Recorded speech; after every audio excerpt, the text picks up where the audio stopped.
Bom dia, professor Flávio. Bom dia, Caio, Manoel, Eugênio, Marco.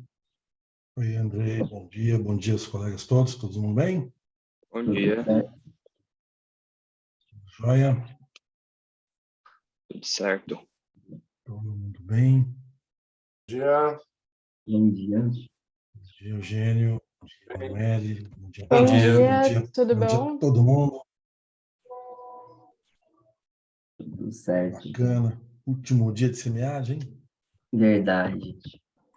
Boa semana aí.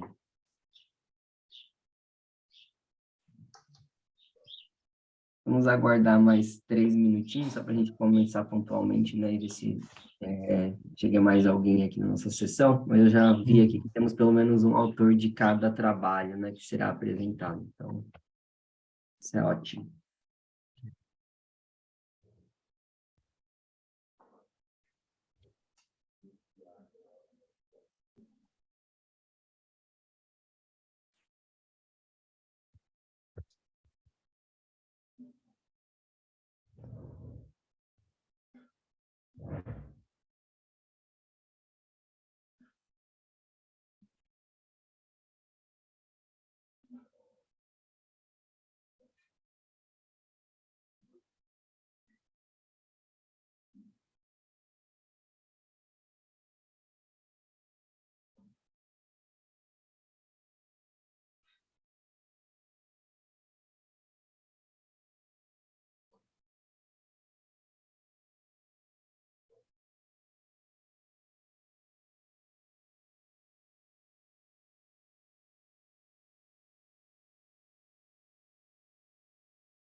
Bom, pontualmente 8h30, vamos começar, professor Flávio? Sim. Vamos sim, Andrei. Vamos lá. Correto.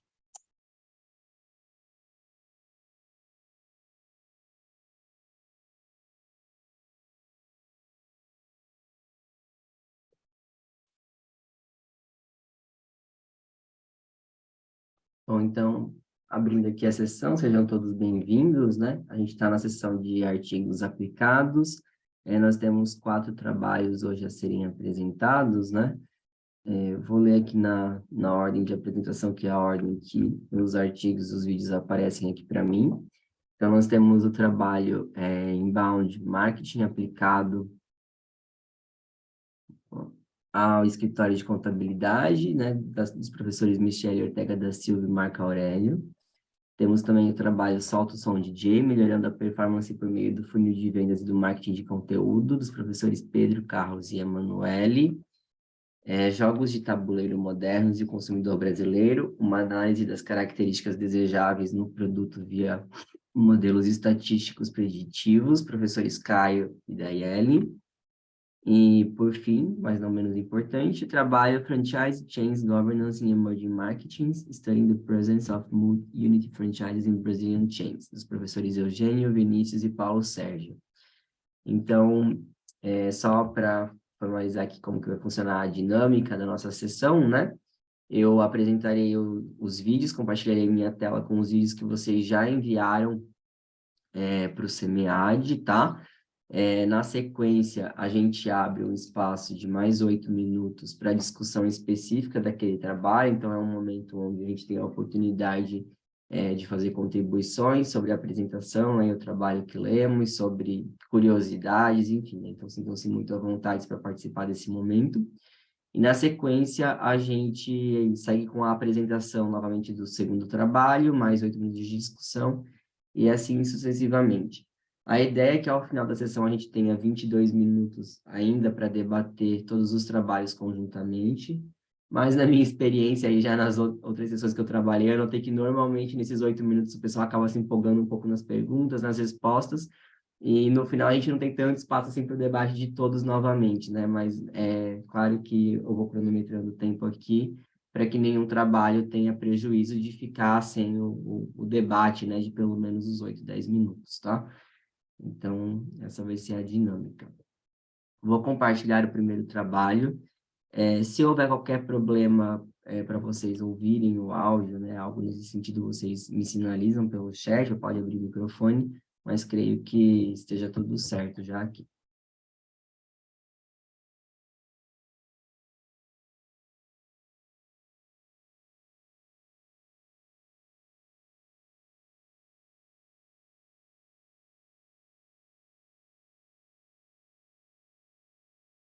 Olá, vou estar falando sobre embalde marketing aplicado ao escritório de contabilidade. O trabalho teve como autora eu, Michele Ortega da Silva, e o professor Dr. Marco Aurélio Sanches Fittipaldi. Nós somos da Faculdade de Tecnologia de Itaquaquecetuba, também conhecida como FATEC.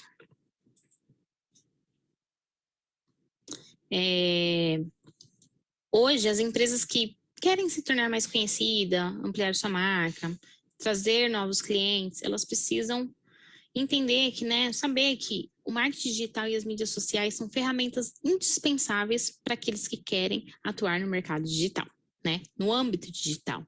Então, hoje nós sabemos que está em crescente e que, para isso, algumas ações e estratégias de marketing devem ser adotadas pela empresa.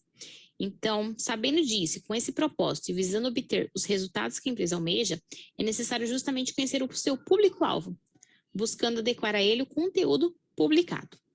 E também a empresa precisa entender que o marketing digital ele é um aliado do marketing tradicional e que as estratégias e as iniciativas da empresa devem ter um único objetivo, que é justamente compreender o mercado. E quando nós falamos de estratégias de marketing, nós podemos citar o embalde marketing. O problema de pesquisa é de que maneira a empresa poderia utilizar o embalde marketing como estratégia para ampliar o número de clientes do escritório e o objetivo, aplicar o embalde marketing no escritório de contabilidade. O embalde marketing, falando sobre ele, também é conhecido como um funil de vendas, E consiste em 4 etapas. Essa primeira etapa é de atrair visitantes, a segunda, converter em leads, a terceira, transformar em compradores e a quarta, encantar. E nós podemos observar que a cada momento em que passa de uma fase para outra, há um afunilamento, E isso é justamente o que o embalde marketing representa. Sobre o contexto investigado, é um escritório de contabilidade localizado em Suzano, São Paulo. Teve início das suas atividades em 2020, presta atendimentos de forma virtual e os clientes que o escritório possui são pessoas físicas e empresas do Simples Nacional, principalmente microempreendedores individuais, que também são conhecidos como MEI. O diagnóstico da situação problema. Então, a empresa estava contando com um faturamento estagnado, não conseguia novos clientes, a não ser por indicação daqueles a qual ela já possuía. O número de clientes manteve-se, porém o honorário reduziu. Por quê? Como os clientes foram atingidos pela pandemia, assim como o mundo todo, eles tiveram que dispensar funcionários, tiveram que fazer alguns cortes, e com isso, os tipos de serviços contratados do escritório diminuiu, Então, por isso, essa redução de honorários. E ele tem um gráfico representando justamente essa oscilação que ocorreu em 2020. A intervenção realizada pela empresa foi justamente a adoção das mídias sociais, passou a publicar muito mais conteúdos no Instagram, informando os seus serviços que presta, justamente aplicando aquele cliente a qual ela queria atingir e também contratando do Instagram a opção de turbinar postagens, né? Que é para promover um maior alcance e direcionar aquele público específico que o escritório tem. Aqui estão 2 tipos de postagens, conteúdos que a empresa compartilhou e que ela fez a contratação da turbinação. A primeira imagem trata-se da declaração do MEI e a segunda é a declaração do imposto de renda para pessoa física. Então, dentro das 4 ações do embalde marketing, o que a empresa adotou? Então, na primeira fase de atração, a empresa passou a postar conteúdos informativos com as prestações de serviço a qual ela tem e a postagem turbinada que o Instagram oferece. Então, os seus conteúdos eram orientando aqueles possíveis clientes, dizendo que ela prestava aqueles serviços e dando para ele informações do que ele precisa, né? Na segunda fase, na conversão em leads, então, quando aquela pessoa recebia ali na sua timeline certa postagem, certo conteúdo, ela tinha a opção de seguir a página e obter novos conteúdos sobre a empresa. E na terceira fase, ela tinha ali de fácil acesso à divulgação dos dados de contato da empresa. Além do próprio Instagram, onde ela conseguia interagir com a empresa, ela também tinha a opção de ter acesso pelo link que direcionava ao WhatsApp, né, o e-mail. E na última fase, o atendimento personalizado. O escritório de contabilidade, o serviço de contabilidade, ele já tem um alto nível de personalização, né? Então, não é um serviço padrão que você oferece a qualquer tipo de pessoa e é um serviço igual. Não, você precisa personalizar e adequar aquele cliente ao qual você está atendendo. O método é uma pesquisa de característica quantitativa, de natureza de pesquisa aplicada, os objetivos descritivo, procedimentos de pesquisação e o que motivou o desenvolvimento deste trabalho é o fato da autora ser a sócia proprietária da empresa. Os resultados obtidos foi o aumento do faturamento em março de 2022, comparando a março de 2021, um aumento de 147%, e a março de 2020, 180%. E aqui temos um comparativo dos resultados antes e depois do embalde marketing. Então, o número de clientes passou de 4 a 11, o faturamento de 1.520 a 2.720, o número de seguidores de 56 a 72, o número de contas alcançadas 6.075 a 11.003 e o número de visitas ao perfil de 30 a 96. E conclusão, então, os resultados obtidos a partir da aplicação do embalde marketing é o aumento dos clientes e faturamento e a atração de mais seguidores para a página.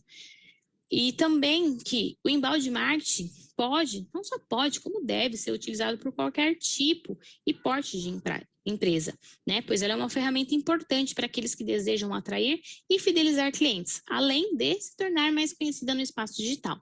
E também transformando tudo isso em uma vantagem competitiva ao seu negócio.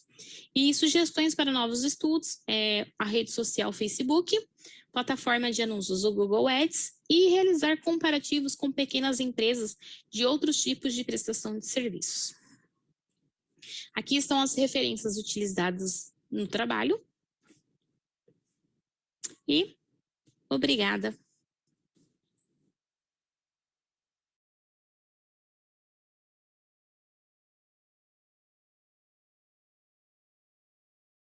Perfeito, então. Todos conseguiram ouvir bem? Excelente. Vamos lá, então aqui nós tivemos, deixa eu fechar só o vídeo aqui, a apresentação do trabalho de embalde marketing, da Michele e do Marco. Vou então abrir agora aqui uma oportunidade para a gente fazer um debate desse trabalho. Veja aqui que temos, a Michele está na sessão, né? Muito obrigado, então, Michele, pela apresentação. Você falou muito bem, assim, né? Ficou uma apresentação muito fluida. Enfim, todo o contexto apresentado da forma como deveria ser a intervenção, os resultados. Então, parabéns, primeiramente, aí pela condução e apresentação do trabalho, tá? Eu vou iniciar aqui o debate com uma pergunta, né? E aí a gente abre também para as considerações, claro, do professor Fábio e de todos os demais colegas que podem aproveitar aí para fazê-las também. Sobre o período que você analisou, então, né? Foi 2020, 21 e 22, né? A gente sabe que durante esse período a gente foi, né, todo o mundo foi surpreendido aí com uma pandemia, né, do Covid-19, E é claro que, assim, eu vi ali que você trouxe vários dados, né, demonstrando o avanço, né, de todas as ações que tiveram das 4 etapas ali do inbound marketing, de 2002 comparado a 2020 e 2021, né? E aí eu gostaria de entender se você percebeu, né, por meio das interações com os clientes e tudo mais, que esse aumento ele se deu realmente por essas atividades, então, do inbound marketing, ou se foi talvez um aquecimento da economia em 2022 comparado a 2021, né, devido à pandemia. Queria entender um pouquinho como que você percebeu, né, a efetividade das ações frente a um cenário tão complicado que a gente estava passando na época também, né, principalmente 2020 e 2021. Oi, bom dia a todos. Na verdade, assim, eu observei, claro, que os serviços escolhidos eram, na época, né, a procura estava em alta, né, mas com a divulgação no Instagram, possibilitou que muitas outras pessoas chegassem a mim, né, pessoas, inclusive, de outro estado, que eu, estando em Suzano, São Paulo, não teria o acesso. Então, eu observei que sim, o Instagram, a contratação ali do serviço de turbinar, deu sim essa maior divulgação, né? Que talvez se eu colocasse uma plaquinha na porta ali do escritório, não teria essa maior efetividade. Principalmente por nós não podermos sair, né? Não ter contato com outras pessoas, até hoje, né? Muita gente ainda tem esse medo, né? De estar em contato com outras pessoas. Então, a rede social, ela aumentou muito, né? Essa procura. Então, assim, a partir do momento que as pessoas passam a procurar por aquele tipo de serviço nas redes sociais, às vezes no seu passatempo ali, procurando vídeos, e tem aquela atividade que chega para ele, né, aquela divulgação, fala, nossa, eu preciso declarar meu imposto de renda, eu me enquadro nesses aspectos que estão aqui, deixa eu entrar em contato com ela, deixa eu procurar mais, deixa eu acessar essa página e ver o que ela está trazendo para mim. Então, eu acredito que o Instagram, sim, ele ajudou muito a divulgar, não só pelo tipo de serviço, que era alta procura naquele momento, mas os tipos de pessoas que eu, né, atingi foi devido à ferramenta, sim. A próprio embalde marketing me ajudou muito nisso. Legal, muito bacana. E aí, na época da aplicação do trabalho, você trabalhou especificamente com o Instagram, né? Depois você Isso. pensou em trabalhar, não sei se já teve a oportunidade, mas Facebook e outras redes sociais também, então. Isso mesmo, Uhum. porque eles estão atrelados, né? As redes sociais, Sim. elas estão ligadas, né? Uhum. Não, muito bom. Obrigado pela resposta. Obrigada. Professor Flávio, gostaria de fazer alguma consideração sobre o trabalho? Sim, sim. Primeiramente, bom dia a todo mundo, cedinho já aqui trabalhando, né? Cumprimento todos, então. Espero sempre poder ter contato com vocês depois daqui, posso deixar contatos e tudo mais. Imaginando que a sessão busca também contribuir para que os trabalhos possam chegar a alguma publicação, eu queria colocar alguns pontos que eu acho que talvez possam ser pensados, refletidos, né? A sequência dele no envio para alguma revista, né? O trabalho lida com o inbound marketing e tem o funil. Eu penso 2 pontos que talvez valesse a reflexão de se considerar, colocar no artigo ou não. Uma é a questão cultura organizacional, porque a ida para o inbound marketing, como a ida para o digital, para muitas pequenas e médias empresas, foi forçada, né? Então, nessa trajetória de ser forçado a ir para o digital, que impactos isso teve, ou que relações isso teve com cultura organizacional? Então, vale uma reflexão, né? Olha, tive que fazer isso. Agora, antes caía um avião por dia, agora cai um avião a cada 3 dias, com 50 mortes por dia de Covid no Brasil.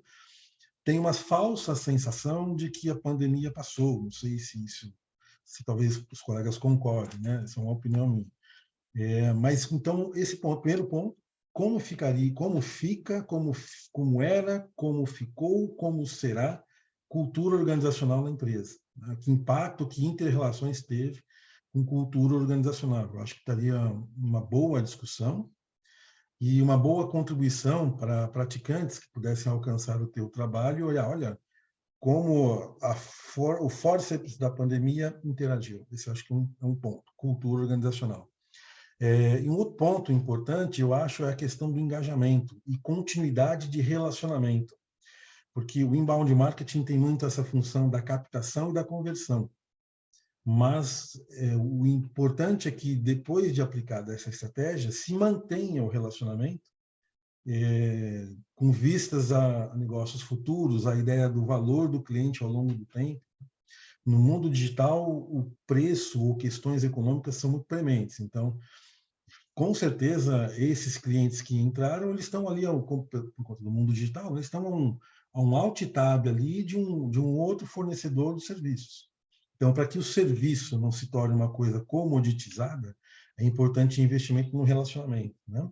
Então, eu te sugiro aos autores que reflitam um pouco sobre, de repente, colocar aprendizados ou possibilidades de estudos futuros, ou que trabalhem um pouco essa ideia do relacionamento dentro do trabalho. Então, por conta desse ponto, né? Porque o mundo do digital fica muito pressionado por questões de transação econômica puramente, enquanto o relacionamento é algo bastante importante. Então, resumindo, pensando em publicação futura para o trabalho, se pudessem inserir essas duas reflexões, tá bom? Mas parabéns pelo trabalho.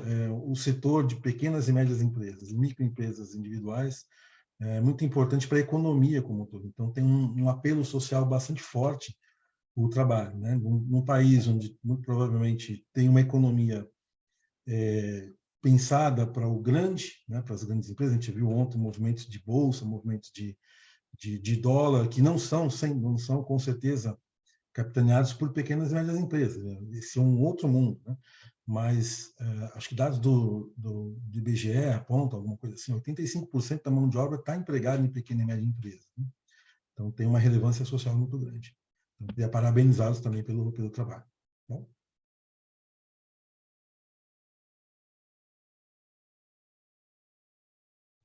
É isso. Perfeito. Obrigado, professor Flávio, pelos comentários. Temos alguma dúvida, pessoal? Ou alguma, enfim, contribuição que queiram fazer? Como é um artigo aplicado, imagino que vocês vão procurar revistas aplicadas também, né, para poder publicar. Então, depois eu posso deixar um contato aqui, não sei o quanto vocês têm acesso, conhecem revistas que publicam estudos aplicados, né? Bom, então, para de repente apontar alguns caminhos, olha, você pode mandar para esta revista, para aquela revista, para outra revista, tá bom? É isso. Está bem, obrigada. Legal, excelente. Bom, vou então aqui passar para a segunda apresentação. Agora será, então, compartilhado o trabalho Salto Som DJ, melhorando a performance por meio do funil de vendas e do marketing de conteúdo. Autores são Pedro, Carlos e Emanuele. Emanuele está aqui presente, né? Vou compartilhar, então, a apresentação, tá? E na sequência a gente dá início aí ao debate.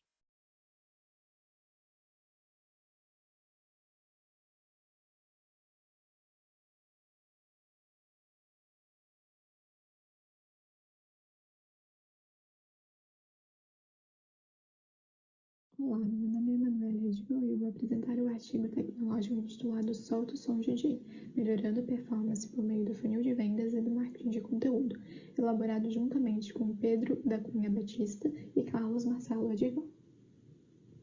O artigo traz algumas reflexões sobre a música, que é um dos principais elementos da nossa cultura, não apenas de forma artística, mas também como entretenimento. Dentro do universo da música, existe a carreira do DJ, que é o profissional que seleciona e reproduz as mais diferentes composições previamente gravadas ou produzidas na hora. Muitas vezes, eles também desempenham o papel de produtor musical, acompanhando todos os processos de gravação de uma música ou de um álbum ao lado do músico. Estes processos antes eram dominados apenas pelas grandes gravadoras e grupos consolidados no mercado, mas com o advento da internet, isso tornou-se possível para pequenos estúdios caseiros e também por qualquer pessoa que tenha um grau de instrução musical. Então, como justificativa para o presente estudo, aborda-se que a música tem ganho importância no mercado brasileiro e global, gerando demanda e sendo explorada como uma oportunidade de mercado. Quanto à carreira profissional de DJ, devido à alta conectividade e competitividade, a comunicação de marketing ela se torna essencial, com estratégias bem definidas para valorizar ainda mais a gestão da carreira deste profissional. Dessa forma, o objetivo geral do artigo é apresentar uma proposta de adaptação do funil de vendas e de comunicação de marketing digital para o mercado de DJ e produtor. Além disso, a contribuição do artigo tem foco na extrapolação, onde há a extensão de soluções já existentes para novos problemas. Nesse caso, o mercado pouco explorado, que é o mercado de DJ. O estudo teve como foco a análise do caso do DJ Nigas, que atua em Balneário Camboriú e região.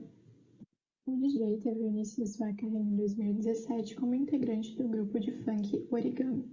Este grupo ele teve suas atividades encerradas em 2020 por conta da pandemia e no mesmo ano este profissional ele desenvolveu um projeto solo, DJ Nigas, onde começou a atuar no ramo de entretenimento.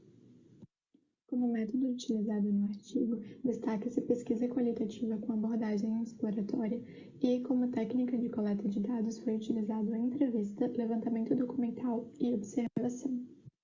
Para compreender melhor a situação vivenciada antes e depois da aplicação das ferramentas e das estratégias de marketing digital, foi desenvolvido um diagnóstico do caso do DJ Nigas, onde foi possível identificar que havia pouca experiência em gestão de carreira e informalização dos seus processos, não haviam estratégias de expansão e desenvolvimento, o que acarretava também em pouco aproveitamento em vendas. Um exemplo que pode ser destacado é a situação da agenda de shows do profissional sem funil de vendas e com funil de vendas. Em março de 2020, ele tinha um número total de 6 shows no mês e em março de 2022, após a aplicação do funil de vendas, ele conseguiu uma agenda de 12 shows no mês. Também ocorreu a análise do desempenho do perfil do DJ Nigas em outubro de 2020 para verificar quais as métricas de marketing digital seriam analisadas no processo. Então, como resultado do diagnóstico, pode-se destacar que havia um desempenho baixo em relação às suas referências no mercado. Ele ainda não possuía perfil no Spotify, o que foi identificado como um potencial problema. O seu engajamento nas redes sociais era baixo e ele tinha poucos seguidores. Em comparação, ele ainda tinha uma média relativamente positiva de shows mensais, o que pode ser explicado por possuir visibilidade na região, por ter participado de um grupo de funk do Origami e por possuir um pouquinho mais de facilidade na negociação.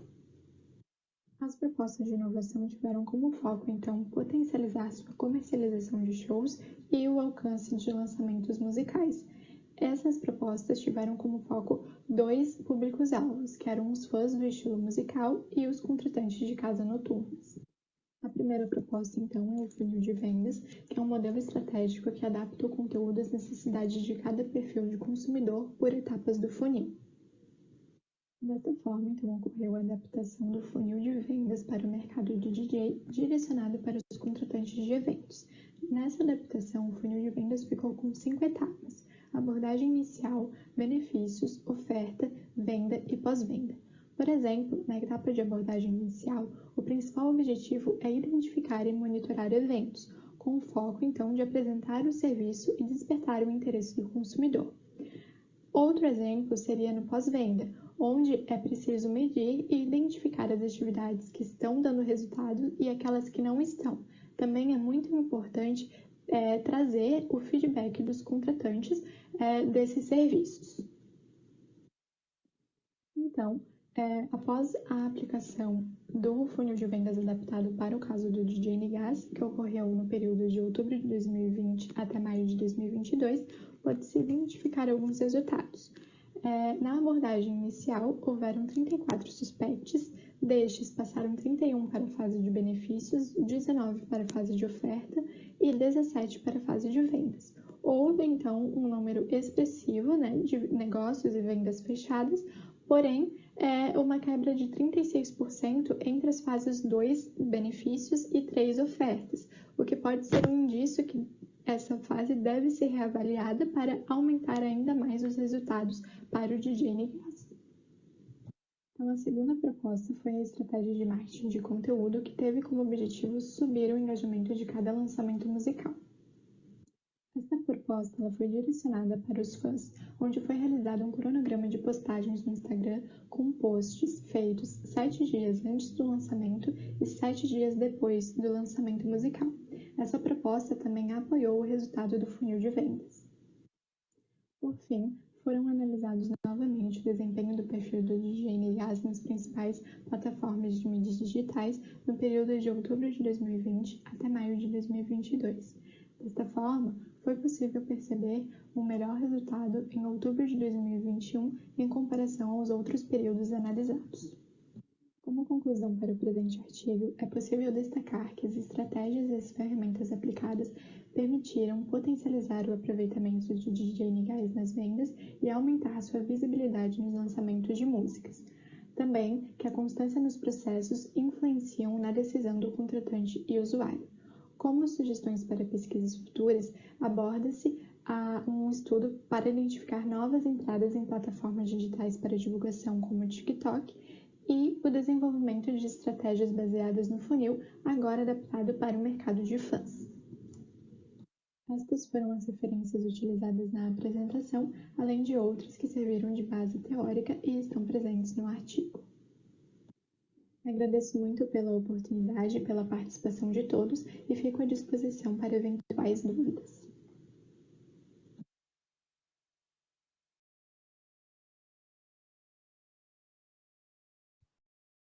Bom, vamos dar início então agora ao debate aqui desse trabalho, super interessante também. Parabéns, Emanuele, pela apresentação do trabalho. Tenho um carinho, inclusive, muito grande pela Univale, porque fiz minha graduação também aí. E, bom, vamos lá. Tem algumas curiosidades aqui sobre o que você apresentou, então, para a gente aquecer aqui o debate, principalmente no que diz respeito às fases de aplicação e aos resultados que foram obtidos, né? Quando você apresentou aquele funil de vendas para a parte das casas noturnas, né? Foi, eu entendo, a primeira fase, você até comentou, né? Algo que eu tinha anotado, você comentou sobre a questão de talvez uma reavaliação entre as fases de benefício e oferta, né? Que foi onde teve a maior quebra.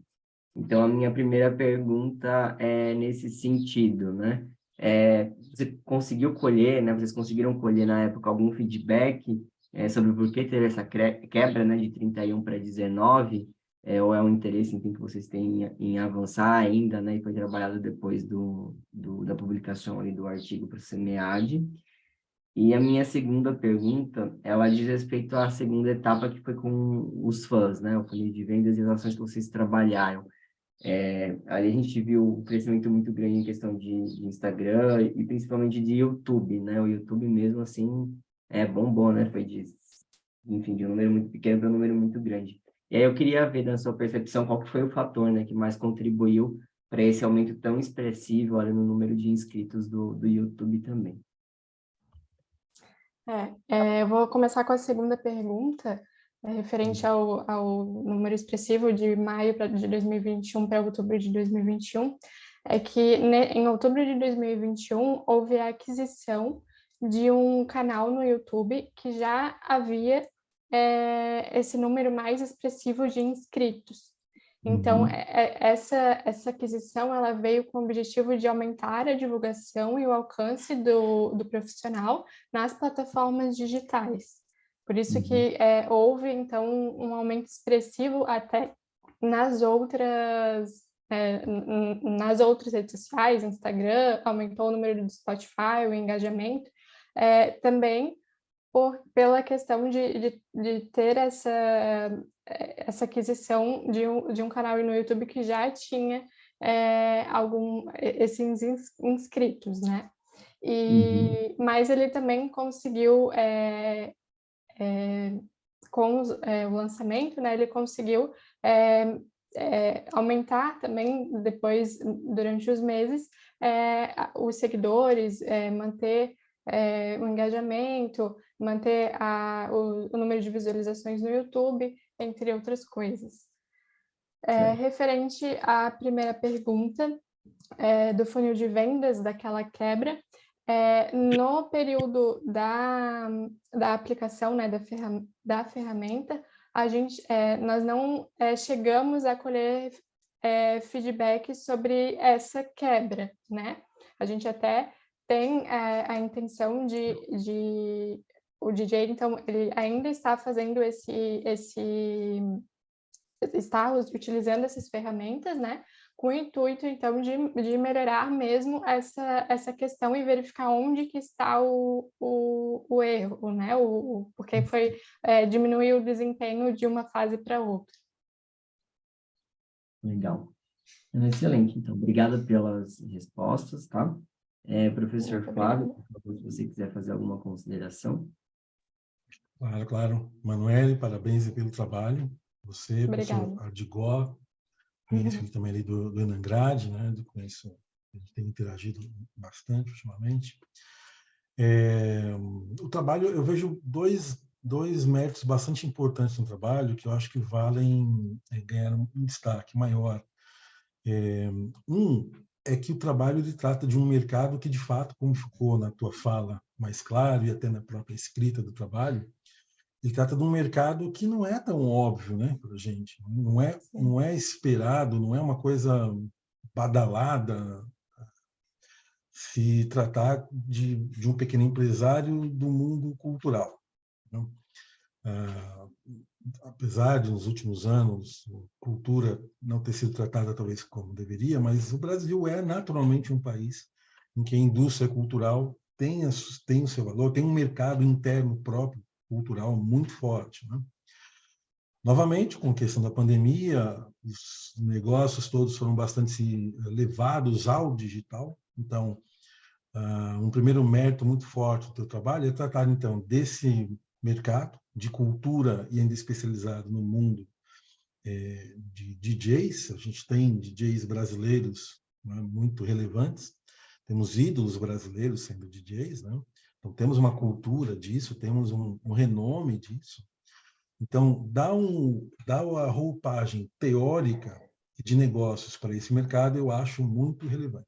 Então, eu acho que você poderia vender mais no seu trabalho, quando estiver ali na parte de dizer, olha, do que trata o trabalho, botar mais tinta nisso, né? Carregar mais a mão nisso, né? Nessa coisa de dar uma roupagem teórica para algo que culturalmente é relevante no Brasil, não é? Nós temos, de fato, uma indústria disso, temos ídolos nesse mercado, né? Não é como negócios não tão esperados que não tem tantos ídolos, né? Por exemplo, há uns 5 anos atrás, teve um boom no Brasil sobre rugby, né? Sobre o mercado de um esporte que não era tão não é nem um pouco praticado praticamente no Brasil, e você via ligas nascendo aqui, ali, times ali, aqui e ali, mas nós não tínhamos ídolos. Então, o esforço de marketing era muito de suor mesmo e muito de vontade, de desejo de fazer crescer. O mercado de DJs, ele, claro, não é nem um pouco o mesmo mercado, mas ele tem essa semelhança de não ser algo usual, não é algo comum, né? E, porém, nós temos, de fato, né?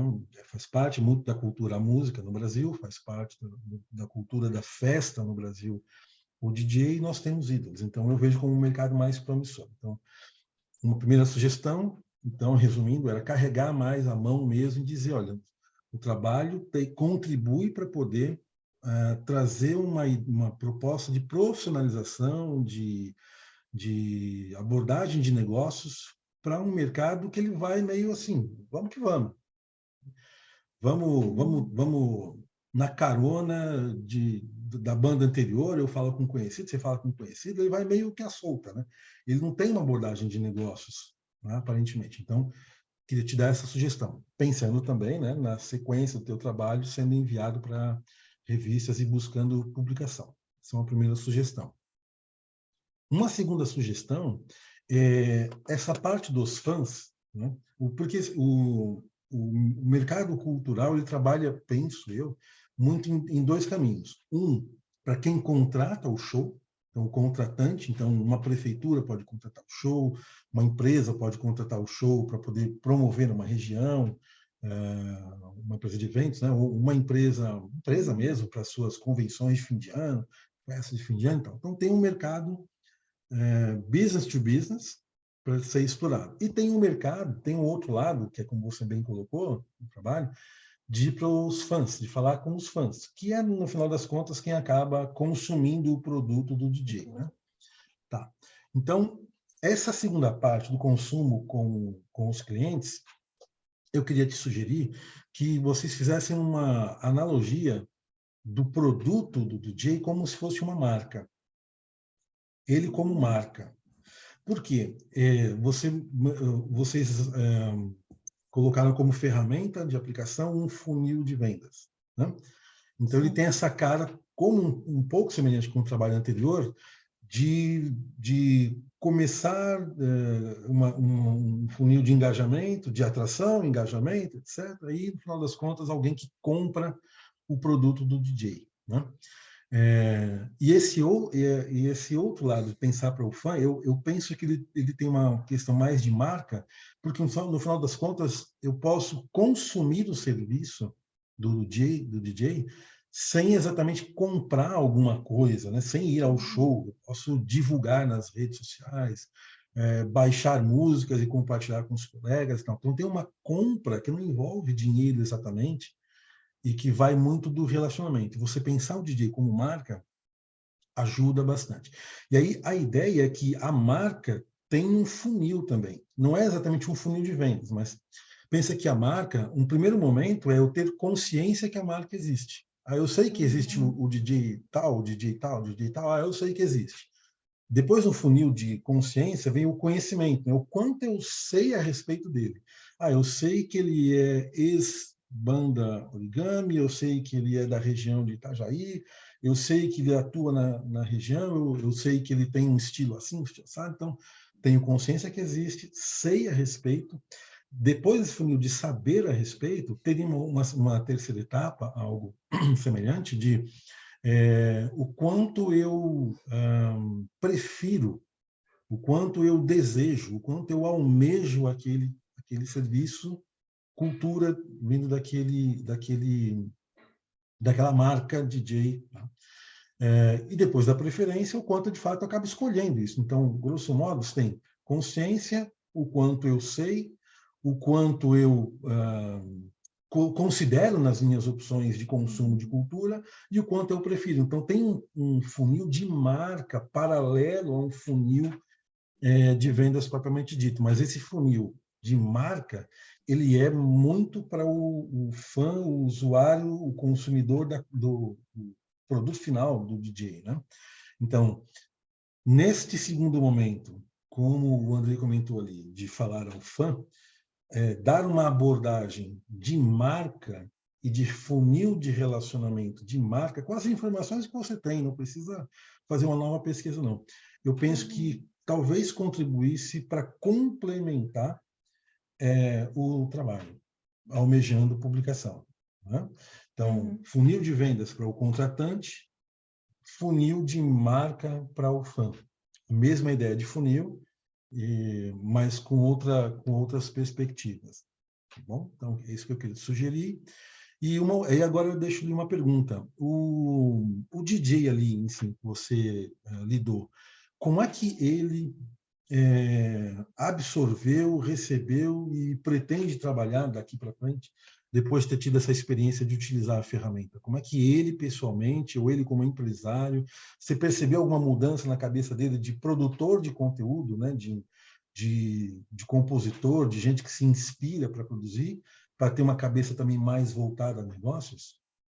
Sim, ele continuou, né, continuou a utilizar as ferramentas e também a utilizar a estratégia de marketing de conteúdo, e eu acredito que ele tenha que ele continue e ele mudou, né, o pensamento, porque ajudou, né, e auxiliou nessa questão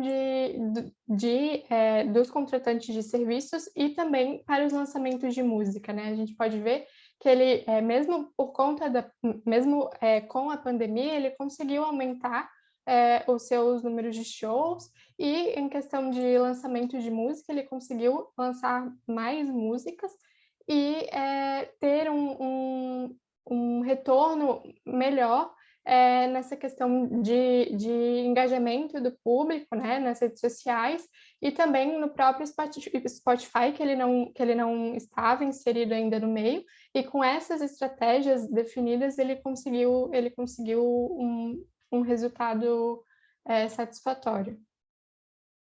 Eu coloquei isso, Maneli, pelo seguinte: questões culturais, turísticas, tem muito a influência da autenticidade, enquanto, né, aquela oferta, aquele destino turístico, aquele evento cultural, aquela proposta cultural, ela é percebida como autêntica, né? Então, no sul tem Gramado, Canela, que são cidades voltadas a um apelo turístico modo europeu, que penso que é bastante autêntica. E às vezes eu comparo com Campos do Jordão, aqui em São Paulo, que eu pessoalmente percebo como menos autêntico, né? Então, muitas das decorações, das estruturas, da infraestrutura em Gramado é bem autêntico mesmo. E que às vezes eu comparo com Campos do Jordão e percebo isso como menos. Qual que é a reflexão que eu queria deixar para você pensar na sequência do trabalho? O fato de o DJ lá passar por uma reflexão, né? Poxa, eu era uma pessoa que pensava em como levar meu trabalho, minha arte, minha forma de produzir conteúdo, e a cabeça dele é toda voltada para isso, né? Pensar para negócios é algo menor. Agora que ele vai passar, talvez, a pensar um pouco mais em negócio, até por uma questão cognitiva, vai concorrer com a abordagem cultural dele a perspectiva de negócios. E aí você pode ter um aumento da perspectiva de negócios e um decréscimo da perspectiva cultural, porque ele passa a se seduzir um pouco mais pelo negócio e menos pela cultura. Mais ou menos o que acontece com o jogador de futebol, quando a gente fala assim, pô, mas o jogador de futebol ele está jogando menos agora, né? Parece que ele não está mais com tanto talento. O cara mostra lá a coleção de carros dele na garagem, começa a postar a vida noturna, baladeira dele, e o talento, propriamente dito, aquilo que ele nasceu para fazer, com o dom para fazer, começa a ficar meio que em segundo plano. Mal comparando, o DJ pode passar por um efeito desse. Ele tem uma autenticidade atrelada ao talento que ele tem de produzir o conteúdo que ele tem, e começando a pensar em negócio, pode ter uma competição de perspectivas e ele experimentar um decréscimo na questão cultural. Então, é um alerta como ele profissional, e para o trabalho, talvez, discutir coisas do tipo, né? Porque a gente fala muito dos benefícios de algumas estratégias, mas não fala dos riscos também que as estratégias apontam. Então, essa consciência para o trabalho também eu acho importante, tá bom? Mas parabéns novamente pelo trabalho, tá bom? Muito obrigada pelas contribuições e pela oportunidade. Obrigado. Então, vamos dar sequência agora aqui para a terceira apresentação, Jogos de Tabuleiro Modernos e o Consumidor Brasileiro, dos autores Caio Moretti e Daiele Melina, da FEA. Eu vou compartilhar aqui, então, a apresentação e, na sequência, a gente dá início ao debate.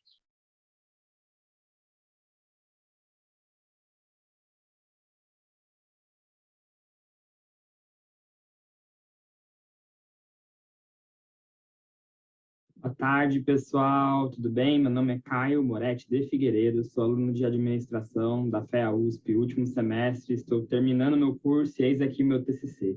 Meu TCC é sobre jogos de tabuleiros modernos e o consumidor brasileiro. Eu vou analisar características desejáveis no produto no jogo de tabuleiro através de modelos estatísticos preditivos. Minha orientadora é a professora Daiele Mantovani, área de conhecimento em métodos quantitativos e informática, e o objetivo do trabalho é explorar a aplicabilidade de modelos estatísticos preditivos na determinação de características, né, que são mercadologicamente relevantes para os jogos de tabuleiro modernos do Brasil. Explicando um pouco melhor, o que eu fiz no trabalho foi fazer algumas inferências baseadas no cruzamento de dados de uma plataforma internacional, a BGG, e uma nacional, a Ludopédia, que gerem esses jogos de tabuleiro, os registros deles, quem tem, quem não tem, quem quer, quanto que custa, quantas pessoas tem, não tem, quando saiu, uma série de características deles. Então, eu apliquei, né, baseado nesse cruzamento de dados, uma série de técnicas estatísticas, algoritmos de machine learning, regressão logística, decision tree, random forest, e o resultado final foi muito positivo, e no final vou mostrar os modelos, o acerto global deles todos superaram 80%. Então, o que eu queria nesse trabalho? Ver quais são os atributos determinantes para o sucesso de um jogo de tabuleiro no Brasil, quais os traços de perfil do consumidor médio brasileiro. Porque não há atualmente ferramentas disponíveis para as editoras nacionais fazerem isso amparado na ciência.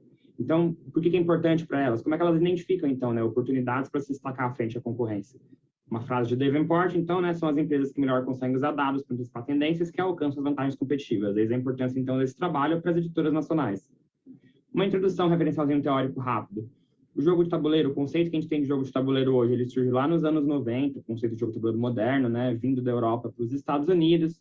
O mercado tem crescido muito nos últimos 20 anos, com mídias como quadrinhos, videogames, séries de televisão, grandes franquias e filmes de super-herói correndo em paralelo com essa ascensão da cultura geek, que também veio junto à ascensão dos jogos de tabuleiro modernos.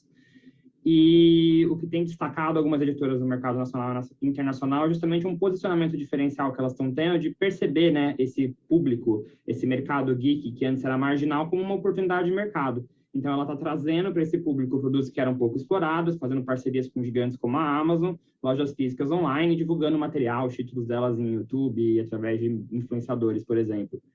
E aí, para vocês terem uma ideia, no ano passado, né, 2020, os brinquedos analógicos passaram a ser mais procurados. No Brasil, houve um crescimento de 3,16% nesse mercado.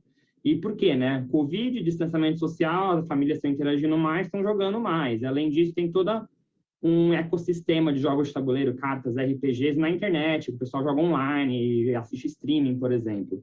E só para vocês terem ideia, o mercado global de jogos de tabuleiro no ano de 2020 e 2021, ali, né, nesse binômio, nesse biênio, alcançou 15 bilhões em receita, 15 bilhões de dólares. Então, o método que eu fiz, me baseei no mês de janeiro de 21, vou bem rapidinho, pessoal. Peguei dados da BGG, que é a plataforma internacional de registro de jogos de tabuleiro, 1.003 jogos, os mais bem avaliados do mundo naquele momento do corte, e 191 jogos da Ludopédia Nacional. Esses 191 estão inclusos nesses 1.003, e são jogos que os brasileiros mais desejam. Eles marcaram como mais desejados essa plataforma. Por que a Ludopédia? Porque ela é, de longe, a plataforma mais utilizada na internet para discussão, para venda de jogos, para tudo que você puder imaginar aqui no Brasil. Quais variáveis que eu analisei nesses jogos, né, nesses registros? O ano de publicação do jogo, posição no ranking da BGG lá fora, a nota média lá fora do pessoal, grau de complexidade do jogo, número mínimo de jogadores, máximo, idade recomendada mínima, tempo mínimo de partida, máximo de partida, e aí uma série de variáveis com relação a tipo de jogo, categoria de jogo, mecânica de jogo, são muitas e muitas variáveis que eu joguei nesses modelos para ver quais que eram relevantes, entendeu? Para eles serem desejados ou não os jogos. E aí, esses 191 jogos que são desejados no Brasil, eu criei uma nova variável e marquei como código 1. Resultado da discussão, o que a gente teve? Eu apliquei regressão logística e o Decision Tree com Random Forest. Regressão logística, a gente removeu o primeiro de 35 outliers, e das 269 variáveis originais, a gente obteve um modelo com 15, grau de significância 5%, e a 5 de maior impacto, tanto pelo Z-Value quanto o Odds Ratio, foi essa nota média lá na BGG do jogo, mecânica de memorização e de set collection, então se o jogo tem, ele é mais desejado segundo esse modelo. Jogos de cartas, se o jogo é um jogo de cartas, ele é menos desejado, e quanto maior o número de jogadores, mais desejável ele também é. Isso que a gente pegou do modelo de regressão logística. Tem outras variáveis positivas e negativas em termos de impacto, que vocês podem ver aqui. Pseudo R quadrado, 44%, 45%, muito bom. A curva ROC, muito boa também. Matriz de confusão com os acertos aqui, para vocês verem que o modelo realmente rodou bem e consegue prever bem qual tipo de jogo que seria bacana das editoras trazerem aqui para o Brasil. Também fiz o mesmo com Decision Tree e Random Forest, também aqui as matrizes de confusão com taxa de acerto boas, um pouco menor que a regressão logística, mas também boas. E as variáveis de destaque são parecidas, com maior destaque, obviamente, também para a nota e para o ranking lá fora. O que isso quer dizer? Que quanto mais hypado, né, o jogo está lá fora, mais as pessoas querem, comentam e falam dele, dão notas melhores, consequentemente aqui no Brasil também. Talvez pelo público, que também tem acesso ao material de fora, mais educado. Vocês podem ver no meu TCC, que eu não tenho tempo aqui de descrever para vocês, mas o perfil do consumidor, ele é um público mais escolarizado, que tem acesso ao material lá fora e segue os influencers aqui no Brasil, então a gente meio que reflete o que está acontecendo lá fora. Mas mais interessante até do que isso, indo mais a fundo, você vê também que, de novo, mecânica de set collection, storytelling, aqui já entra também partidas mais longas, e de novo, jogos de cartas com impacto negativo. Se o jogo é muito complexo, o pessoal também não quer. Ele não comporta crianças, o pessoal também não quer, se o jogo é muito antigo. Então você vê, você vai construindo, né, um perfil de consumidor através desse e do outro modelo que eu propus, esse aqui bem mais visual, de uma pessoa que quer um jogo que comporta criança, que é relativamente complexo, não é muito bobo, mas também ele quer uma coisa nova, que é uma partida mais longa, que entretém o pessoal, com essas mecânicas mais tradicionais, que a gente talvez já conheça dos jogos antigos, dos anos 80 e 90, mas que também esteja sendo bem falado lá fora, né? Alguns insights e conclusões, então, para finalizar, eu sei que eu estou me estendendo um pouco, me perdoem, é que, apesar dos resultados positivos dos modelos terem sido bem ajustados, vale a pena aqui destacar que informações de desejabilidade, elas podem estar sujeitas a um viés de representatividade. Então, quem usa BGG e quem usa Ludopédia, pode ser que seja um público mais heavy user. Então, os dados que eu estou coletando e analisando aqui talvez não reflitam o público consumidor como um todo. A gente também tem que ponderar que, por exemplo, no modelo de Decision Free Random Forest, tem essa predileção por jogos pós-2018. Mas os jogos de tabuleiro meio que explodiram também no pós-2018, a internet explodiu no pós-2018. Então, será que o fato das pessoas preferirem jogos mais novos não é só porque elas têm mais contato com esses jogos mais novos e é difícil de conseguir os antigos? Essa é outra coisa que valeria também a pena estudar. A gente não pode afirmar categoricamente que jogos mais novos são melhores, entendeu?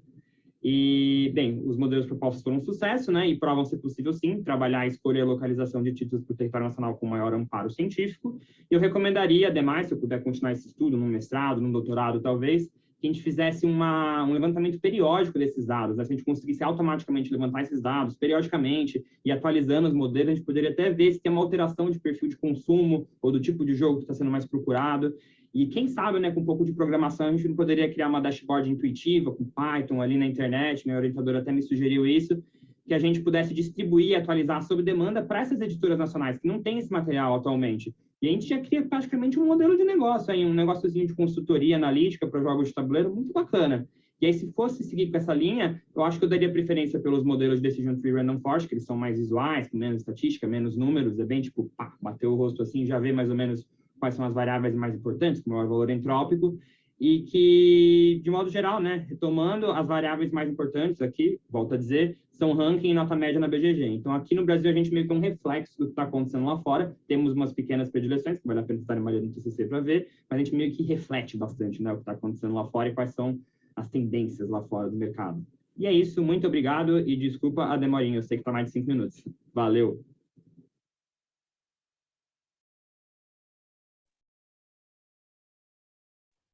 Bom, vamos lá então, excelente trabalho, Caio, parabéns aí pela apresentação, muito bacana, os dados que você apresentou também, e, bom, acho que inicialmente, né, parabenizar o trabalho de TCC, não sei se você já acabou agora, né, o seu semestre acabou? Parabéns. Já acabei. Muito legal, parabéns por trazer já, então, né, os resultados do seu trabalho de conclusão de curso para o CMEAD, isso é muito bacana. Pela sua fala, imagino que você tem interesse também em avançar para um mestrado, né, para um doutorado, então é bem desafiador, mas é muito bacana, né, esse mundo acadêmico. Então, parabéns aí pela escolha também.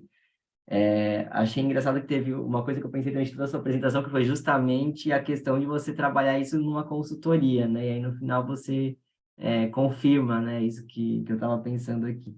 Então, acho que realmente tem um potencial muito grande de aproximação do seu trabalho acadêmico com o mercado de trabalho, né? Com certeza as editoras brasileiras vão ver isso com muito bons olhos, né?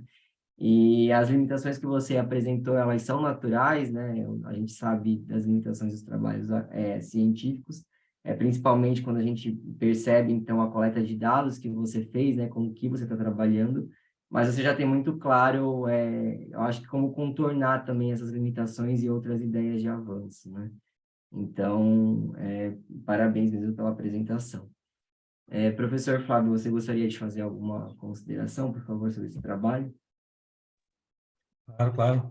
Caio, parabéns, então, pelo trabalho. Realmente, vendo você e finalizando tua graduação com um trabalho nesse patamar, deixa a gente bastante animado com o quão promissor realmente deve ser a tua carreira dentro do mundo acadêmico, científico ou profissional, juntando tudo. Muito bom mesmo o trabalho, gostei bastante do trabalho. Pensando novamente numa questão de como poder ajudar, colaborar para que o trabalho possa ser publicado, eu vejo muito potencial de publicação do trabalho, eu queria conversar algumas coisinhas. Primeiro, o trabalho sendo aplicado, ele nasce um pouco da dor que as organizações podem ter, né, mas um pouco também de motivações da própria literatura, né, até onde a literatura foi e o que a literatura não deu conta de trazer que você pode juntar para o teu trabalho.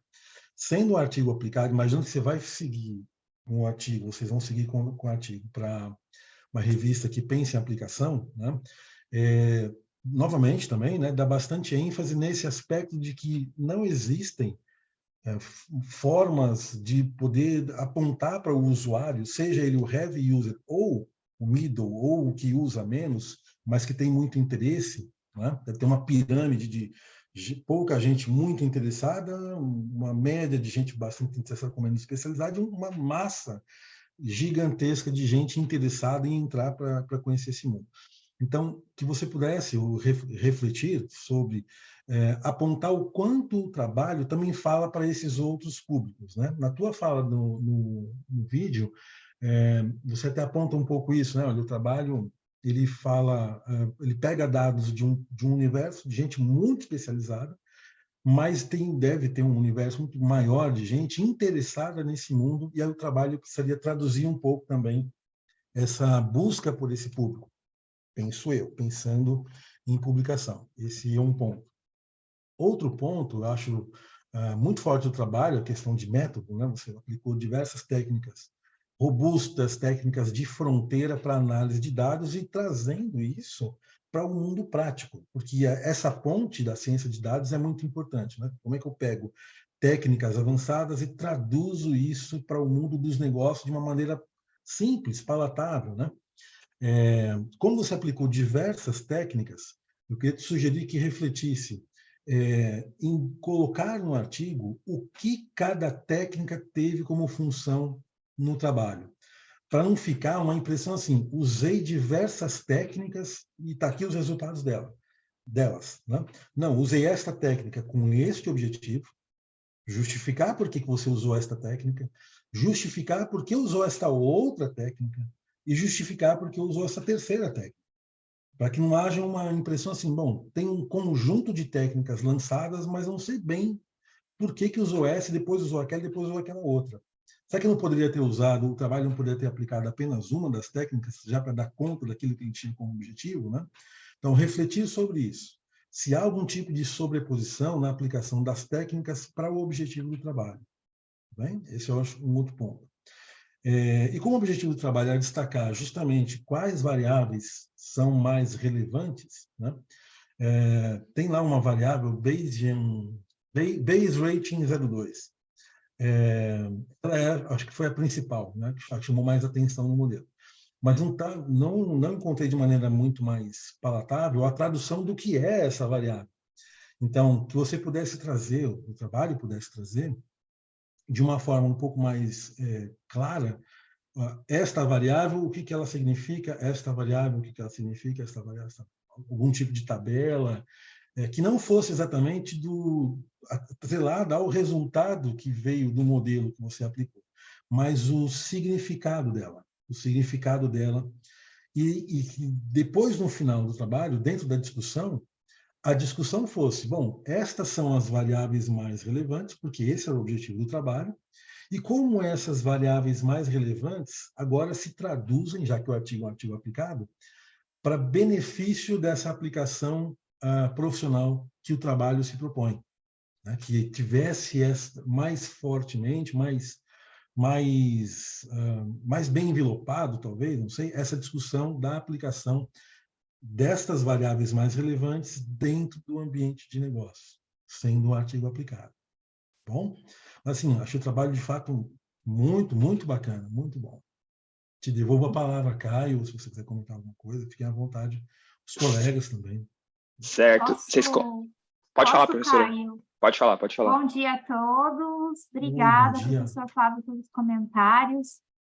O Caio, de fato, é um aluno... Bom, eu sou uma professora com muita sorte, na verdade.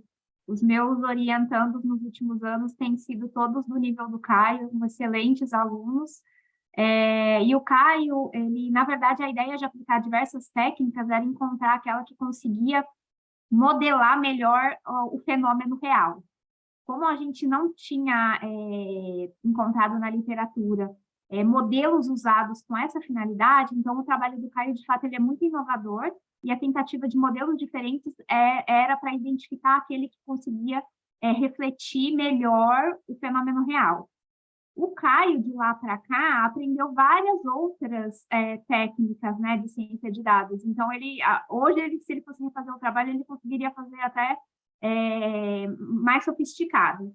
Mas a ideia era trazer, primeiro, que esse mercado de jogos de tabuleiro não é tão explorado, segundo, que com essa perspectiva de ciência de dados, preditiva, menos ainda, Então, a ideia era trazer essas contribuições, né? Por isso, o artigo aplicado. Caio, se você puder comentar um pouquinho também? Não, perfeito. O que a professora disse, assina embaixo, eu realmente, desse 1 ano para cá, eu comecei a fazer uma espécie de pós-MBA em ciência de dados, até porque é uma área que muitas vezes não tem uma pós formalizada, mas comecei um MBA em ciência de dados, eu estou meio que atuando na área também, não com jogos de tabuleiro, infelizmente, vou já chegar nesse ponto, mas ligado à ciência de dados, e eu revendo mesmo a minha apresentação de 1 ano atrás e tomando notas, eu percebi realmente o quanto que daria para melhorar em cima. O resultado que a gente teve já foi bacana, ainda mais para um TCC, eu acho que eu até me surpreendi o que a gente conseguiu chegar, mas daria para fazer muito melhor hoje em dia. Aquela questão de você conseguir fazer levantamentos periódicos de dado, para a gente poder analisar a flutuação do perfil, não uma fotografia apenas, acho que isso é uma coisa que daria para fazer e ficaria muito bacana. E nesse meio tempo também, eu, como sou bastante envolvido no hobby em si, até eu ter escolhido esse tema porque eu gosto do assunto, eu tenho contato com o pessoal das editoras. Então, eu cheguei a apresentar essa mesma apresentação de uma outra maneira, mas eu cheguei a apresentar até para as pessoas que são responsáveis por a parte de produtos em algumas editoras grandes aqui no Brasil, e o pessoal teve uma receptividade muito boa. Eu acho que o que você ponderou, Flávio, faz muito sentido no sentido de que é difícil, às vezes, eu explicar o que eu estou falando ali para a pessoa. O que é essa variável? O que é esse modelo que você aplicou? Para uma pessoa que não é da área, ou não é da área acadêmica, né? Melhor colocando, ela tem dificuldade para entender, tipo, o que é isso que você aplicou? Por que você escolheu isso? O que isso quer dizer? Então, essas empresas, como o nicho de mercado é pequeno, as empresas por si só também não são muito grandes, eles nem têm uma área de dados. Então, você chegar e você vender essa ideia, eles falam, nossa, caramba, que incrível, tal. Mas dá para pôr isso em produção? O pessoal fica muito receptivo e muito feliz quando vê algo desse tipo, como a Daiane colocou. Realmente, a gente não tem na literatura, nem nacional. A internacional até você encontra uma coisa ou outra, mas a nacional simplesmente não tem.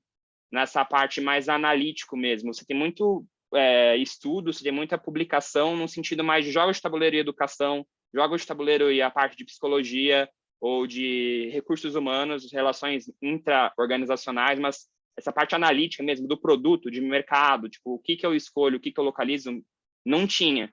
Então, foi meio exploratório mesmo que a gente fez. E, assim, só retomando o que eu conversei com o pessoal da editoras, eu tive uma resposta positiva deles, mas eu acho que ainda está muito incipiente, até que é a construção de uma área de dados para eles, assim. Mas fico feliz que vocês tenham gostado. Obrigado demais pelos feedbacks. Acho que muito do que você ponderou, Flávio, Andrei, eu vou levar em consideração aí se a gente for publicar depois disso, eu e a professora, e qualquer estudo decorrente disso, com certeza vai tomar isso em consideração. E obrigado de novo pela oportunidade, pessoal. Joia, ótimo. Muito obrigado pelas palavras, professor Daiane e Caio. Parabéns pelo trabalho. Obrigado. Bom, vamos conduzir, então, aqui agora para a apresentação do último trabalho da sessão. O trabalho é o Franchise Chains Governance in Emerging Marketing, Studying the Presence of Multi-Unit Franchises in Brazilian Chains. Esse trabalho foi, então, desenvolvido pelos professores Eugênio, Vinícius e Paulo Sérgio, da Universidade de São Paulo. Vou compartilhar, então, aqui o link com vocês. O vídeo, na verdade, né? Vou projetar. E aí, na sequência, então, nós abrimos a sessão para os minutos de debate, aí, caminhando para o final da sessão.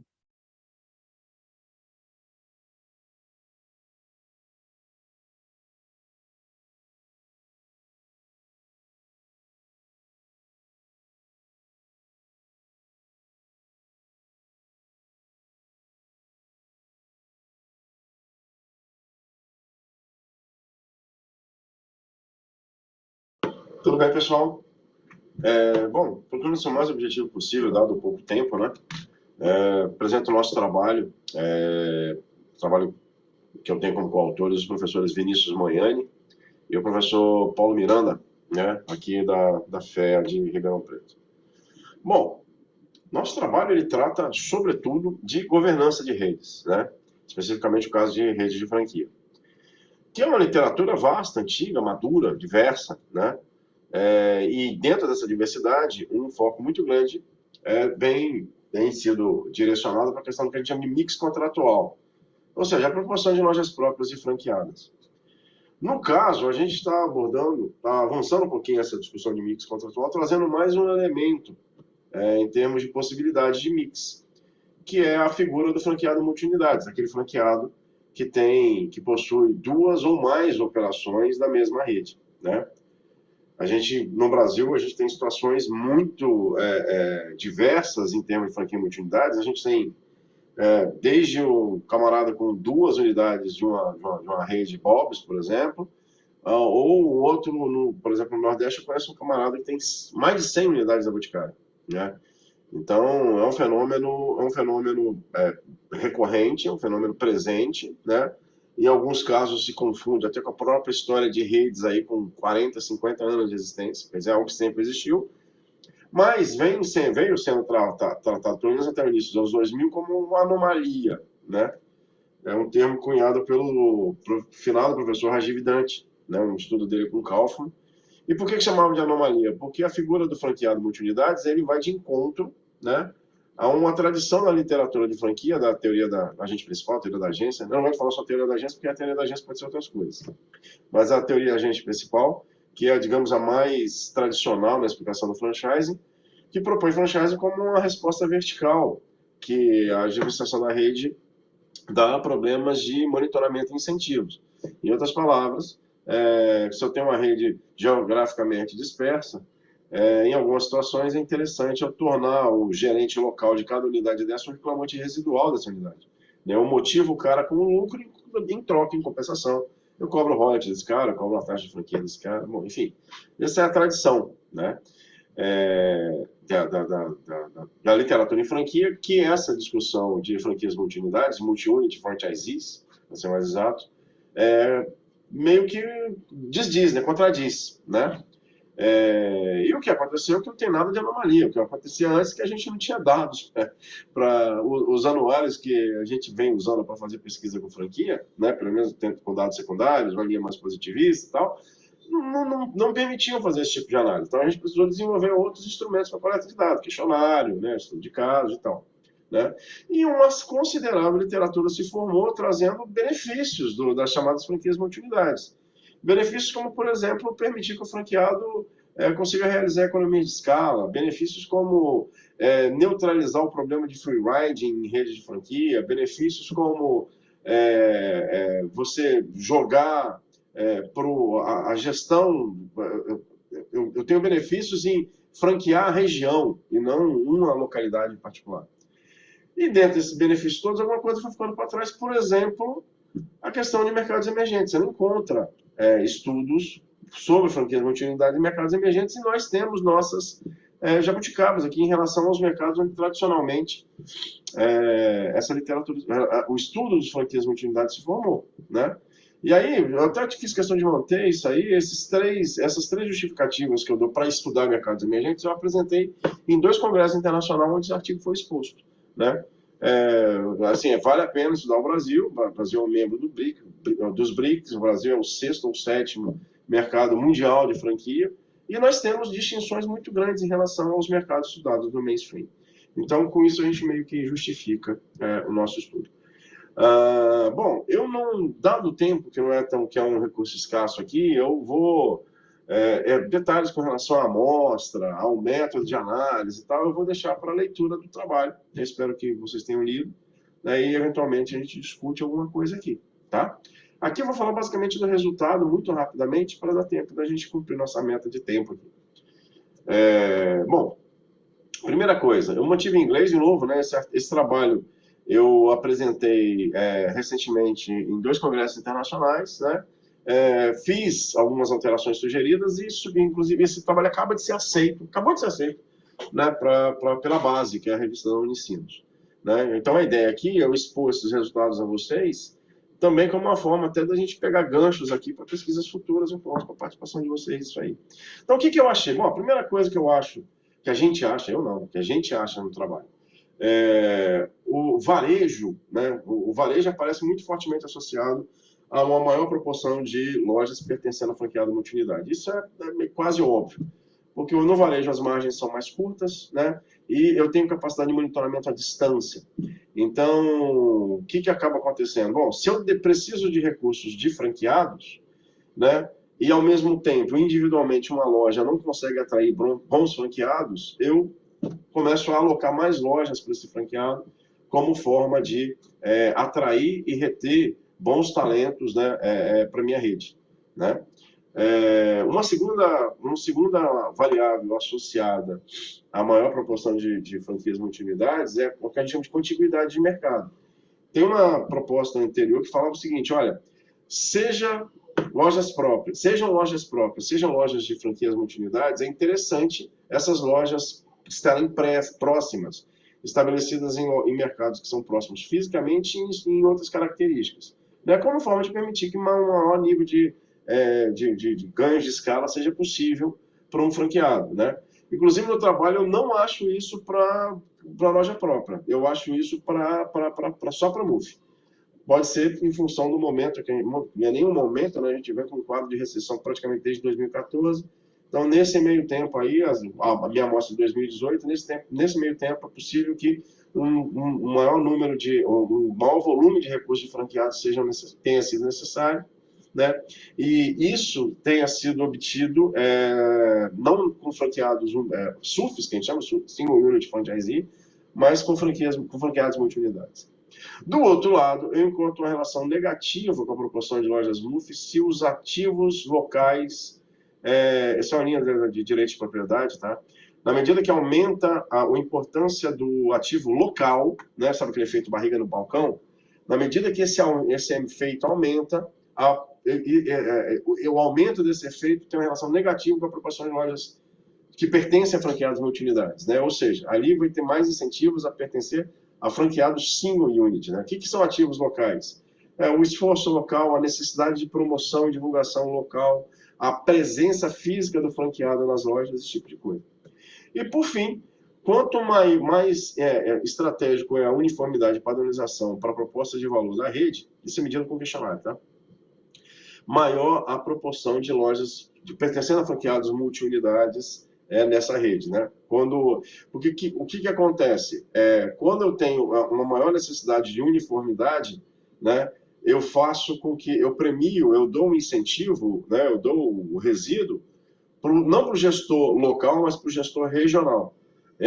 Como esse camarada ele vai estar fazendo a gestão de um negócio, de uma rede local, ele tem incentivos a seguir mais forte e fielmente os padrões determinados pelas redes.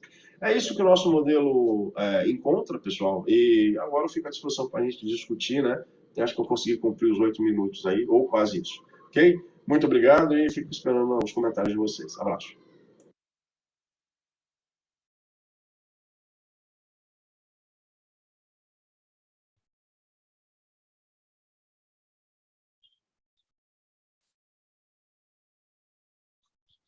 Bom, vamos dar início então aqui ao debate.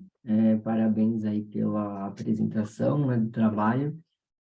Foi excelente e parabenizo também já pelo trabalho ter sido até mesmo aceito, né, para publicação na revista da Unicinos, que mostra aí que, como percebido aqui por nós, competia bastante, né, ao trabalho. Vamos então abrir agora a sessão aqui para o debate como um todo. A gente tem ainda 15 minutos de sessão. Peço que inicialmente a gente faça a discussão específica desse trabalho e, sobrando alguns minutos no final, a gente pode até mesmo, enfim, abrir um espaço aí para rediscutir alguma coisa que pode ter ficado pendente de algum trabalho passado, né? Vou aproveitar também para, nesse meio tempo, compartilhar aqui no chat do Zoom um link para avaliação da sessão e também para a sala de networking, que é um espaço que a gente tem, enfim, para conversar depois sobre toda a área de artigos aplicados, tá? Então, quem tiver disponibilidade e interesse poderá acessar por esse link também. Professor Flávio, você gostaria de fazer inicialmente alguma consideração sobre esse trabalho, por favor? Sim, Andrei, parabéns, professor Eugênio, um excelente trabalho também, parabéns pela publicação, que acaba coroando todo o esforço, né? Dado até um pouco do tempo que a gente tem bastante premente, eu só queria colocar 2 pontos, professor, já pensando nos futuros, né? Imaginando que já foi publicado o trabalho. Um lá no trabalho, na parte escrita, quando se fala sobre, até onde a literatura foi, em algum momento é colocado que a literatura sabe pouco ainda sobre os MUFs, né? Então, eu fiquei só com a sensação de que talvez pudesse ter sido apontado, de fato, qual carência é mais premente na literatura sobre MUF, já que existem diversos pontos, qual talvez seja o ponto mais premente, né? Esse é um ponto. E como sugestão de estudos futuros, ou discussão, ou pensamento sobre estudos futuros, como ficam as relações de poder e de... nos MUFs, né? Porque o professor deu até o exemplo das franquias MUF lá da Boticário no Nordeste, né? Então, eu trabalhei numa empresa em que, no momento, tinha um MUF que ele tinha tanto poder que ele chegou, viu um pouco até a questão da... um pouco maliciosa até, né? De ter tanto poder que ele chegou a ameaçar. Se você não me permitir certas condições, com o teu MUF, eu vou virar a bandeira para uma outra empresa, né? Então, eu queria sugerir isso como estudo futuro, que se pensasse em adicionar alguma corrente sobre o poder balanço de poder dentro dos MUFs. É isso. Professor, posso... desculpa. Por favor. Claro, não, por favor, professor, é isso. Não, só um comentário muito alinhado com as coisas que eu estou pensando. Bom, primeiro, esse trabalho é um desdobramento da minha tese de livre docência, né? Já defendi essa tese em 2020 e tal, e eu quebrei, o trabalho ficou muito grande, o modelo ficou muito grande, eu acabei quebrando e ficando só com a parte associativa. Quais são as variáveis que me aparecem associadas? E, assim, hoje, qual é a principal conclusão? Eu olho para o trabalho hoje e falo, poxa, carne de vaca, porque eu não disse nada do que acontece lá fora. Eu simplesmente, o Brasil é igualzinho, tá? Não muda nada. E o que o senhor acaba de falar com relação à questão de poder de barganha, por exemplo, tem uma literatura que ignora essa discussão. A gente precisa, assim, eu parto de uma ontologia, eu observo o fenômeno da franquia como um tipo de relação interorganizacional. E com a figura do MUF, essas assimetrias de poder, elas diminuem um pouco, né? Esse rapaz mesmo de Natal, ele fala alto e fala grosso dentro da Boticário, mas, assim, para ele chegar a ter essas 100 unidades, um ativo na forma de confiança, de trust, foi construído ao longo de muito tempo. E é isso que falta. Eu estou entrando pesado, eu vi o pessoal falando de métodos quantitativos, eu brigo com meus alunos e falo, gente, eu estou me avermelhando. Eu estou indo para a Quali com força, estou lendo chats, estou trabalhando com teoria de práticas, justamente para ver o processo de construção dessa confiança. Existe pesquisa em trust. Governança relacional existe, eu até menciono alguma coisa em termos de gap aqui. Mas, assim, eu parei de acreditar um pouco, professor, na nossa capacidade de captar isso com questionário, né? Então, eu comecei a mergulhar muito forte para tentar entender como que essas relações, elas de fato... E tem uma discussão em marketing muito forte, usando teoria de práticas, que é construção e destruição de valor em dias, né? Eu estou lendo bastante coisa sobre isso, estou direcionando a minha pesquisa para isso e pegando gancho nessas fotografias. Eu brinco com o pessoal aqui, imagina que isso aqui é uma fotografia tirada, é uma cross-section, né, que antecede a pandemia, ou seja, o quão isso pode ser projetado para frente é questionável, né, e é uma fotografia tirada de um satélite que está em órbita desde a década de 60. Então, a gente tem uma ideia e tal, mas, assim, precisa mergulhar. Acho que com questionário, com dados secundários, a gente não vai conseguir chegar nessas respostas, né? E eu comecei, estou com um trabalho, estou com o projeto FAPESP, fazendo esse estudo, tenho feito algumas entrevistas, já tenho algum trabalho percorrido, e os resultados que eu tenho encontrado são fabulosos do ponto de vista da riqueza que são essas relações se estabelecendo, né? Que práticas são essas? Como que de fato, em que situações eu tenho mais controle, em que situações eu tenho mais trust acontecendo? Então, assim, para onde a pesquisa está direcionada, e vai muito com o que o senhor acabou de comentar no final da sua fala. Só agradeço.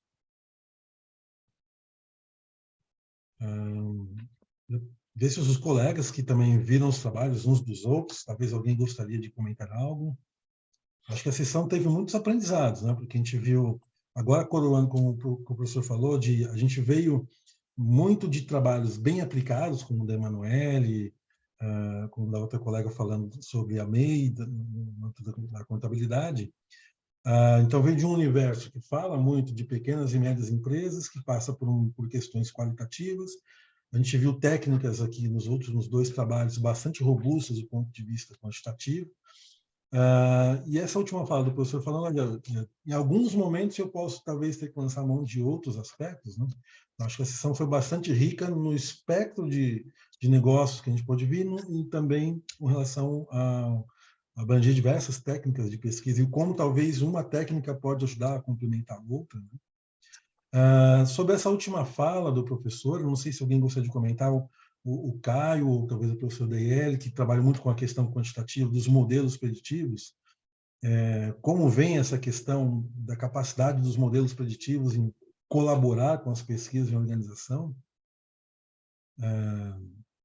Eu concordo 100% com os 2 pés atrás do meu colega em relação a questionários e surveys.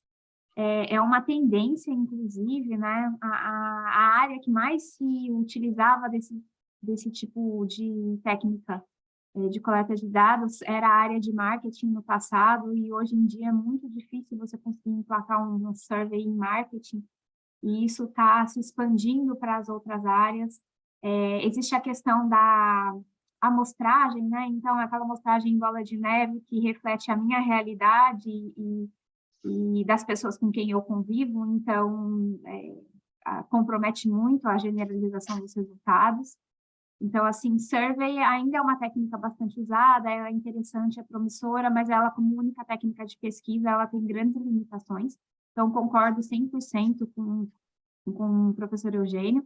E o que eu percebo, a minha área é um pouco diferente, né? Eu não sou da área de franquias, eu sou da área de sistemas de informação, mas o que a gente tem percebido é uma tendência muito grande de se mesclar métodos, né? Se mesclar quali com quanti, tentar fazer uso de dados abertos, que tem secundários abertos, né? Então, bases de dados do governo, enfim, dependendo aí do fenômeno, né, de instituições setoriais, para se tentar ter menos viés nas análises, enfim, na visão do fenômeno.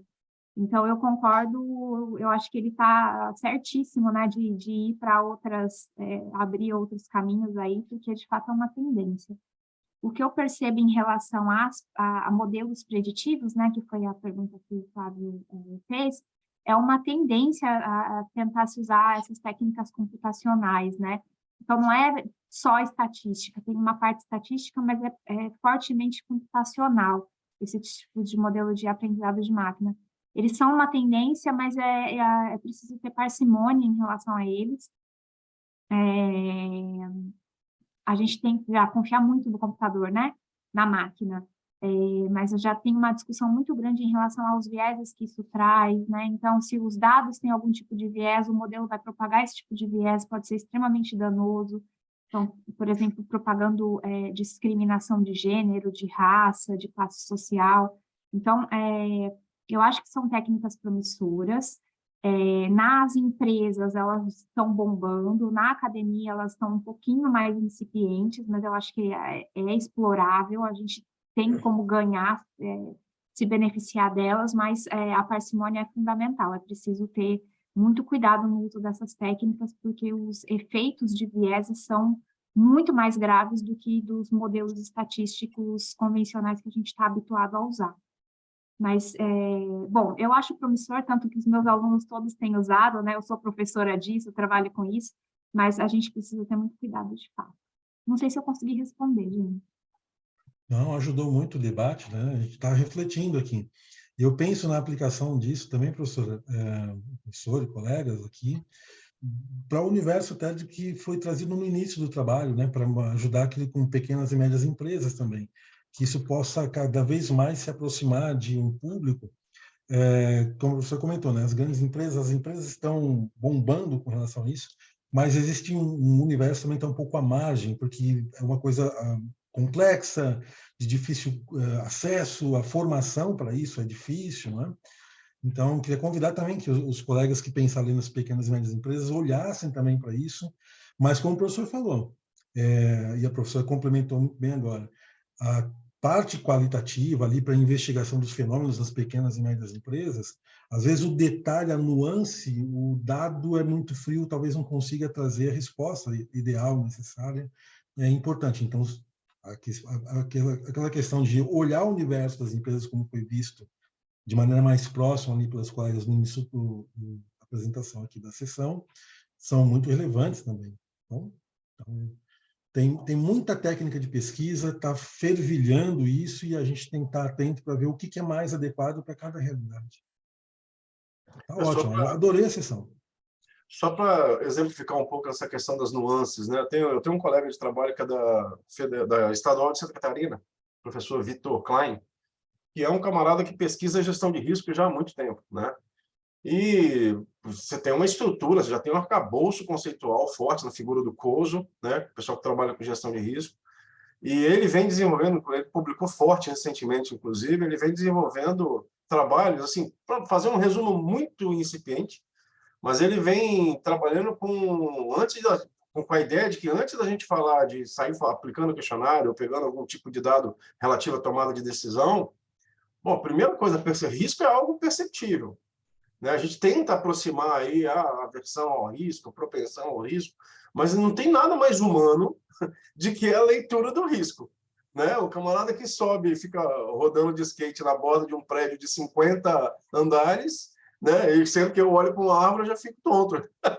Então, nada mais humano que isso, e você não consegue captar esse tipo de nuance com eficiência e eficácia usando um questionário ou algum outro método observacional. Agora, isso não quer dizer que a gente não deva, em nível agregado, buscar implementar service, trabalhar com dados públicos, tipo IBGE. Na minha pesquisa mesmo tem muita coisa que eu uso IBGE, que me dão respostas do ponto de vista agregado, pensando no setor.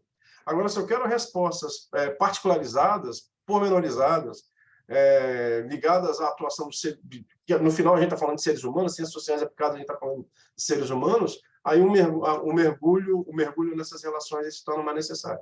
Mas existe a necessidade de tirarmos fotos amplas de setores, de indústrias, de países e assim por diante. Pelo menos é a percepção, o entendimento que eu tenho. Perfeito. Andrei, você, meu caro, a bola está contigo. Beleza. Bom, então, vamos aqui encaminhar para o encerramento da sessão. Gostaria de agradecer a presença de todos, os trabalhos que foram apresentados de altíssimo nível. Espero que tenhamos contribuído aí também para aqueles que ainda não conseguiram publicar os artigos, né, ou também para sugestões de estudos futuros. Então, realmente, o debate foi muito interessante. Agradecer especialmente aí ao professor Flávio, que conduziu tão bem a sessão e trouxe riquíssimos comentários para todos os trabalhos. Desejar um excelente último dia, então, de SEMEAD, né, a todos. Temos algumas atividades ainda que podem ser consultadas na programação e também a sala de networking agora para quem tiver disponibilidade e interesse. Então, um abraço aí a todos. Tchau, pessoal. Pessoal, até mais. Tchau, obrigado. Obrigada. Prazer, obrigada. Um abraço, pessoal.